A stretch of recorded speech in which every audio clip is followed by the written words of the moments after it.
अस्सलामुअलैकुम नादरीन, मैं हूं काशिफ रज़ा और आप देख रहे हैं मेरे YouTube channel KR farming. Nadreen, आज के इस वीडियो में हम बात करने वाले हैं कि आप किस तरह से जून जुलाई में आपको कौन सी 5 ऐसी फसलें लगानी चाहिए जो कि आपको बहुत ज़्यादा मुनाफा देंगी और आप उनसे ज़्यादा से ज़्यादा पैदावार हासिल कर सकेंगे। और आखिर में आपको मैं ये भी बताऊँगा कि इन 5 में से ऐसी कौन सी 2 फसलें हैं जो कि आपको इस साल हर सूरत लगाने चाहिए अगर आप ज़्यादा से ज़्यादा मुनाफा हासिल करना चाहते हैं। जी हाँ नादरीन, लेकिन उससे पहले अगर आप भी चैनल पर नए पहली मरतबा आए हैं, चैनल को सब्सक्राइब कर दें और वीडियो को लाइक कर दें। तो नादरीन, पहले नंबर पर उन 5 फसलों में से पहले नंबर पर है घिया तोरी, जो कि आप जून या जुलाई में लगाकर उससे ज़्यादा से ज़्यादा मुनाफा कमा सकते हैं, ज़्यादा से ज़्यादा पैदावार हासिल कर सकते हैं। अगर बात करूं जून जुलाई में काश्त होने वाली घिया तोरी की, तो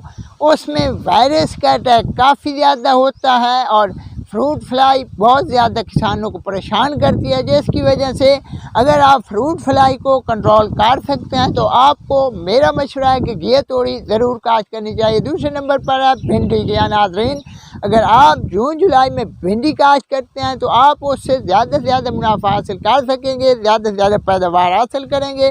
लेकिन आपको चाहिए कि आपको हाईब्रिड भिंडी काश्त करनी चाहिए, क्योंकि जो कि देसी भिंडी होती है उसकी इतनी ज़्यादा औसत नहीं होती, इतनी एवरेज नहीं होती, जिसकी वजह से किसान को कुछ ज़्यादा मुनाफा या फ़ायदा नहीं होता, क्योंकि उसकी औसत कम होती है बनिस्बत हाईब्रिड भिंडी की।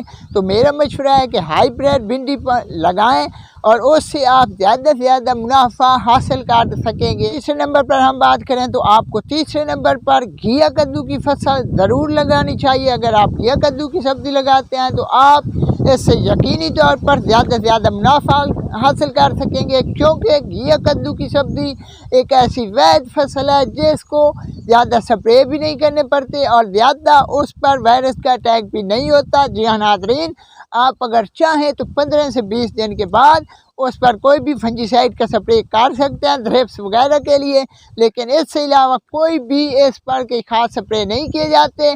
और इसके अलावा आपको बताते चलूँ कि अगर आप हाईब्रिड कद्दू काश्त करते हैं तो आप यकीनी तौर पर 1 एकड़ से 8 से 10 मन या इससे ज़्यादा भी हर दूसरे दिन एवरेज हासिल कर सकते हैं, पैदावार हासिल कर सकते हैं।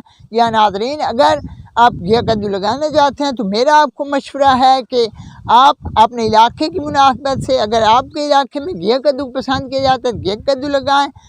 इसके साथ साथ अगर आपके इलाके में लौकी पसंद की जाती है तो आप लौकी भी काश्त कर सकते हैं और उससे ज़्यादा मुनाफा कमा सकते हैं। तो नाज़रीन, अगर चौथे नंबर पर काश्त की जाने वाली जून जुलाई में सब्ज़ी की बात करें तो उसमें चौथे नंबर पर है बेमौसमी पालक। नाज़रीन, अगर आप बेमौसमी पालक जून या जुलाई में काश्त करते हैं तो आप यकीनी तौर पर बहुत ज़्यादा मुनाफा कमा सकेंगे।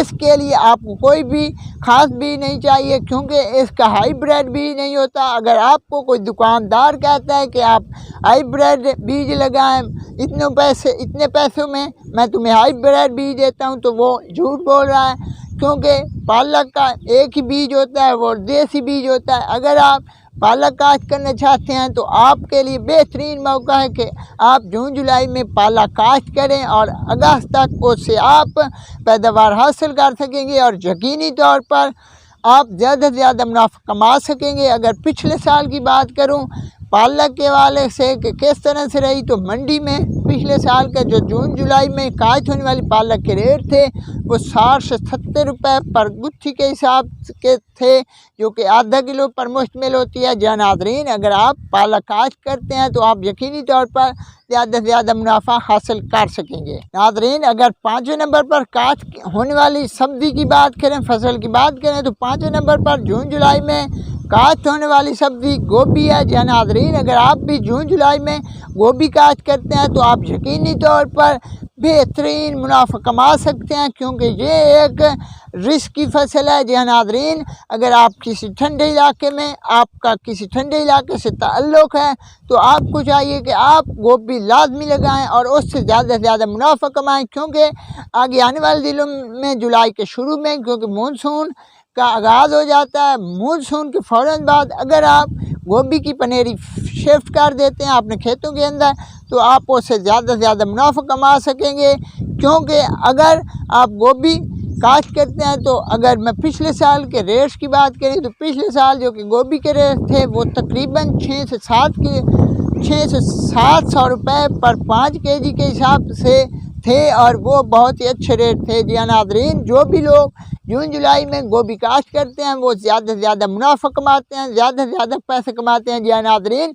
अगर आप भी ज़्यादा से ज़्यादा पैसे कमाना चाहते हैं तो मेरा मशवरा है कि आप जून जुलाई में गोभी को लाजमी तौर पर काश्त करें। आखिर में आपको बताते चलूँ कि ऐसी कौन सी 2 फसलें हैं जो आपको लाजमन लगाने चाहिए, तो मैं आपको बताते चलूँ कि एक हाइब्रिड भिंडी और दूसरे नंबर पर गोभी।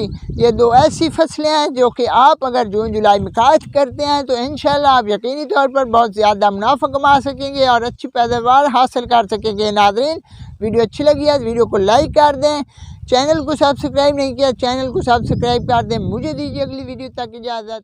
अल्लाह हाफ़िज़।